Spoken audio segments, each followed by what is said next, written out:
Etude by Rossari on an alto sax. Just a little form today.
Okay, so we're going to do a couple of scales. We've got, let's talk about scales for a minute. So today we have fewer than anticipated performers because of people's illness. You know, there's a lot of chairs in here. But moving forward, we're going to have 6 or 7 people each class performing because of the power outage last week where we missed. And then, of course, next week we have a guest and there's nobody performing. So in order to save time and make sure that you get enough, I'm going to take out scales and sight reading because we're not going to have enough time otherwise to get through. So you still have your scales test assignment. And today we'll do a little bit of that too since we have the opportunity with fewer players. So I'll give you a chance to get through some scales and do a little bit of sight reading. But for the rest of you, that means you're going to have to spend extra time on scales and extra time on sight reading so you can get prepared enough, because from moving forward, we won't have enough time to get more feedback on it, okay, in class. And you still have to play them on your juries. So Eugenia, we're going, this is your round 2, I believe, yes. Let's do D natural minor scale, saxophone D.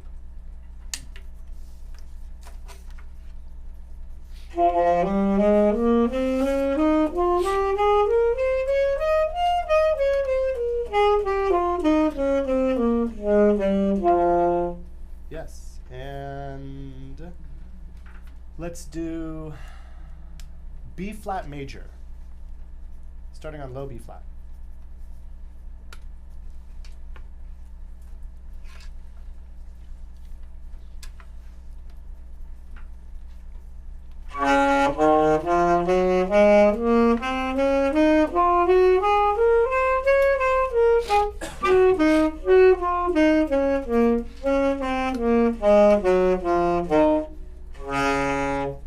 And I have a different sight reading book from before, since you've all gone through the first one. Now it's time for this one. How are you? Hello. How are you? Not good, huh? I'm glad to hear it. That's wonderful. We are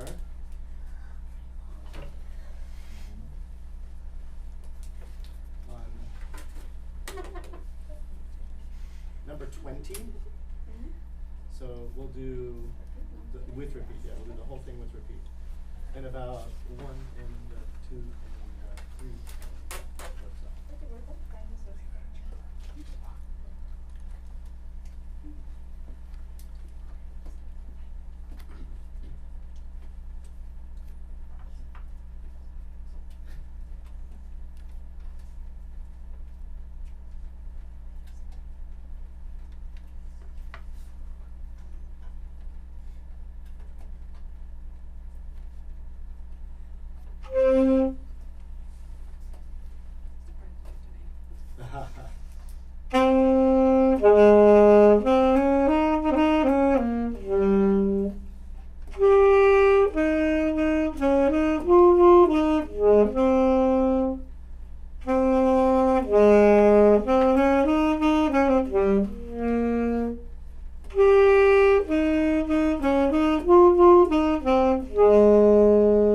Okay, nicely done.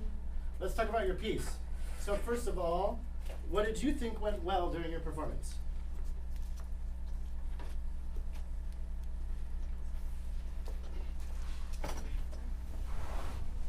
I can't really remember. It was all a fog. It was, yeah, it was kind of hurried. I think I tried to keep the character in the second part. Uh-huh. And a little bit in the first one. I think that's it for now. How about the rest of you? What are some things you thought Eugenia did well? Go ahead, Jared. Your articulations on the triplet patterns are very, I mean, the 6/8 parts, I heard those every time, so that was great.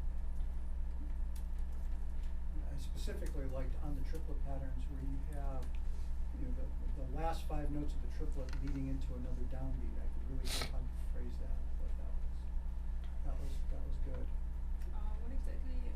I'm trying to see in the music, but I think I see it like on the 3rd line. You have those runs where it. That. Yeah, go back. Yeah. Right there. So you come on the second note of the triplet, and then you lead into the first, I and the way you shifted the timing and drove into that was very.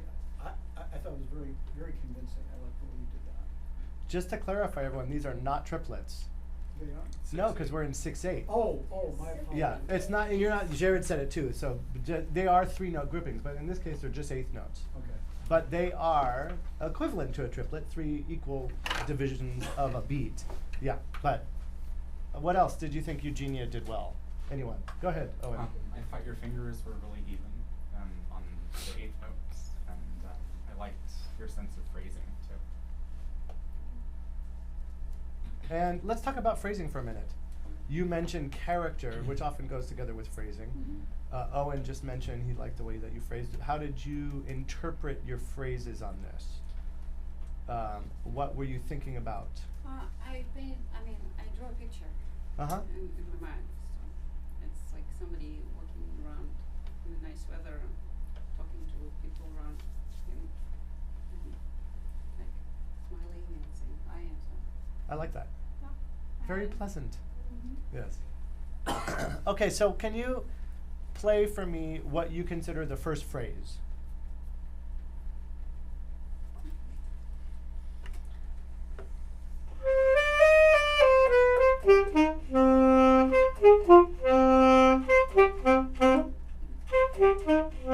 Up to here. Okay, so you think first 4 bars is how you're interpreting that first phrase.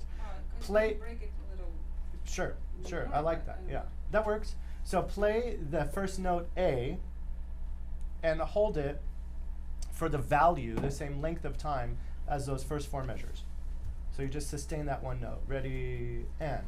Da da da da da da da da da da da da da da da. Okay, so you just kept your air very smooth and consistent through that whole phrase. Do that same thing and change fingers on top of it. Keep your air moving through just like you did, although articulate and change fingers on the wind.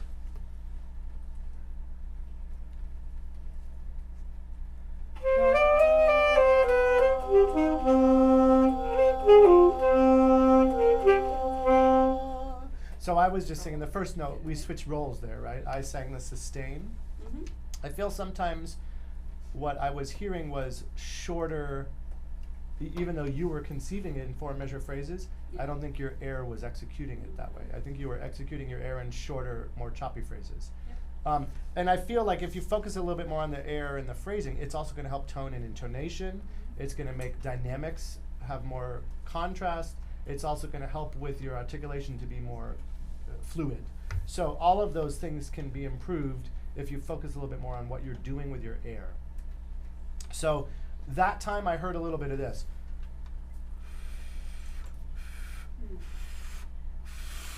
You see what I did, or could you hear? It goes without, it goes with timing. Yes, exactly. If you're going to consider 4-bar phrases, I don't think you necessarily need to do that. It's not necessarily every 4 bars is a phrase. You might interpret it differently. But whatever the phrase is, that's the shape of your air, or the length of your air stream for that time period. So let's try that one more time. And even when you articulate or play staccato notes or accented notes, drive that air forward to the end of that line.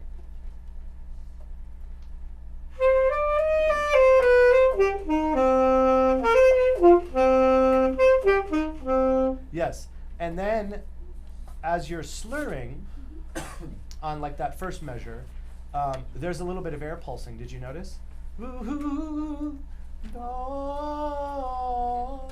Do all of that, just that much. Ready, and.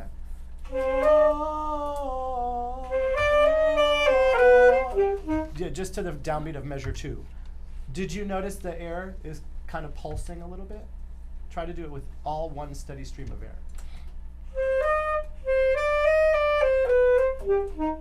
Yeah, one more time. Can you take a bigger, more relaxed breath before you begin in tempo?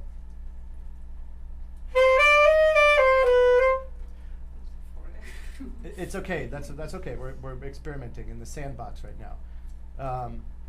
Go like this when you breathe. Nice O-shaped airstream.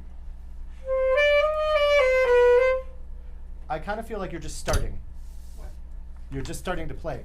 Let the air begin before your sound does in the breath. So it'll be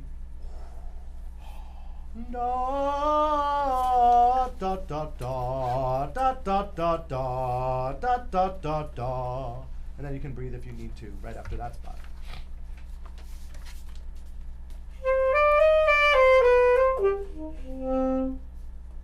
This is better in the first measure.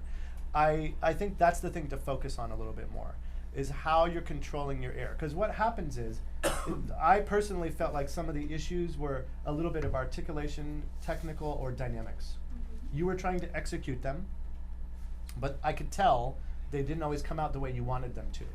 Okay? And so the way to remedy that is to think about how you're controlling your air. What I'm hearing is short spurts of air. You want longer connection of air. Even if you articulate, even if you have faster notes, even if you have rest or various character for expression, you still want a larger arc of airstream to phrase the notes on the wind. I said that a moment ago. So here, imagine with me, if you will, everyone, we're whitewater rafting. Okay, we're in a raft and we're going down the stream, the river. Okay, there are no oars. Maybe, we put the oars and we're just floating right now. We're not necessarily trying to control it. The river is not just a straight shot, right? It's not a swimming pool. There's rocks, there's banks. It's deeper in some areas, it's wider and narrower in some areas. And It also goes slower and faster depending on the grade or what's happening with the water and all those kind of things. So you're floating on top. You in your raft, or us in our raft, in our life raft here, might go from side to side on the river. You might go faster and slower. It might sort of spin around. You might capsize, right? And you might fall out, and there goes your oars and your lunch, right? But whatever happens to you on top of the water, it doesn't change the river. The river does not stop flowing no matter what you do, unless you create a dam, right? So you are the articulation. You are the change of technique, the change of notes. We are the things that change on the wind when we're playing. And the wind, the airstream, is the same as the river analogy. It doesn't stop no matter what we do. So we do have to breathe, but otherwise, when you're changing notes, when you're changing articulations, when you're changing dynamics, when you're changing character, it has to be in the context of on top of the wind. Okay? I just wonder how to do it because it seems like I have like connection between the air and fingers. Absolutely. You think you do, is what you're saying? I think, yeah. Yeah, I think there is connection. I want you to think How to in break- longer to connection. break it, like. Yeah, I'm not saying you're not doing it. I'm thinking you need to take those ideas now and make them more grand, make them a little broader and longer. Because this is what a lot of wind players do, is we play and we're focusing so much on the right notes and the right rhythms and the right techniques and even the things that matter, like the right character and expression, and sometimes we work against ourselves because we're not setting us up to set the phrases the way that we want to express ourselves with that. Yeah. So explore that and see what you come up with. Yeah. Okay, Eugenia.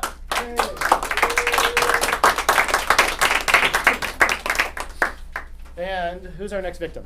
I mean performer. Eli. Eli is last.